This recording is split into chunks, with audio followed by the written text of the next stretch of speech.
apprécier le paysage qu'on peut voir à son guidon. C'est bien sympa, aujourd'hui il fait beau.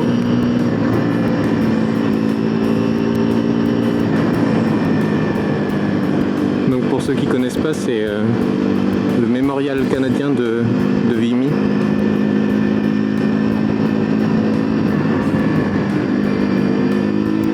Avec ces petites routes bien sympas au milieu des bois. Bon, sinon, sur la moto. Donc c'est une MZ. Donc MZ, c'est une ancienne marque allemande. Je crois qu'ils ont arrêté la production maintenant, mais ça s'est arrêté vers aux alentours des années 2010, je sais plus exactement. Et voilà, donc celle-là, elle est de 2005 et c'est un super motard, enfin 125 super motard, 4 temps. Et c'est un des seuls blocs moteurs, celui de la MZ, qui développe 15 chevaux. Donc c'est aussi pour ça que c'est intéressant. C'est que c'est une des seules 125 finalement qui fait 15 chevaux. Avec quoi, il y a le bloc des Derby là, Derby Mulesson, Derby Terra. C'est un bloc Piaggio je crois, qu'ils ont repris sur la Reiju Century 125. Après bien sûr il y a celui de la Honda, Vardero. Je sais plus ce qu'il y a d'autres qui font 15 chevaux, il y en a d'autres mais il n'y en a pas énormément quand même. Et celui de MZ fait 15 chevaux. Voilà. Sinon c'est un refroidissement liquide, donc il y a un radiateur devant. 15 chevaux c'est à 9000 tours minute. Et au niveau du couple c'est 11,7 Nm à 8500 tours. Voilà. Qu'est-ce qu'on peut dire d'autre dessus? Il y a un énorme disque à l'avant, comme sur les supermotards quoi. Il fait 280 mm de diamètre. Et c'est des Duritavia de série dessus, des Duritaviation. Donc ça fait un freinage finalement qui est excellent pour une 125, même presque surdimensionnée. Hein. Mais bon, c'est plutôt rassurant. Il y a aussi une jolie fourche inversée qui fait 40 mm de diamètre si je me souviens bien. Donc c'est pareil, c'est un peu surdimensionné mais c'est sympa. Voilà, dire de plus. Si, niveau consommation, donc déjà réservoir, il fait 12 litres et demi. Il y a un robinet pour passer en réserve. Mais il faut pas trop s'y fier parce que une fois je comptais un peu dessus. Mais je sais pas en fait, je me rappelle plus. Je suis tombé une fois en panne et je sais pas si je roulais pas avec le robinet en position réserve, donc c'est de ma faute.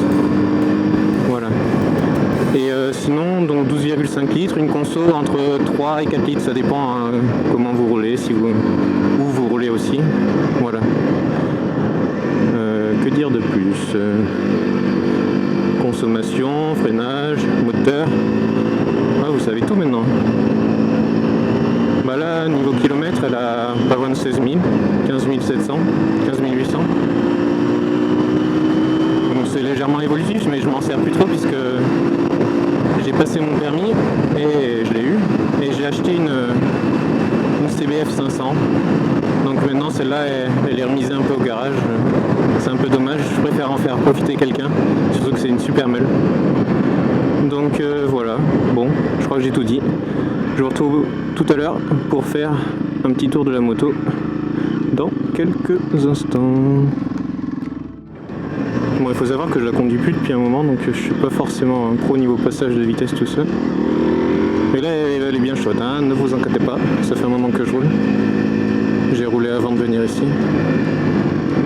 Bon. Voilà. Je suis à 30 km/h. Allez, 3, 2, 1, go!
pédale.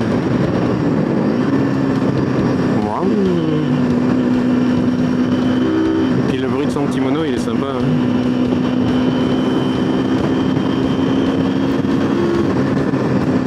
Puis vous verrez ce qu'il y en a qui arrivent à faire sur YouTube avec cette moto. C'est assez hallucinant. Ouais, c'est dérivé d'un enduro quoi, donc moi j'ai jamais fait dans la terre. Enfin, j'ai essayé une fois de rouler dans un chemin, mais il était un peu accidenté et j'ai fait demi-tour parce que j'avais peur de me péter la gueule. Mais je pense que si vous lui montez des pneus mixtes, ça peut faire dans les chemins largement. Enfin dans les chemins pas trop accidentés quoi.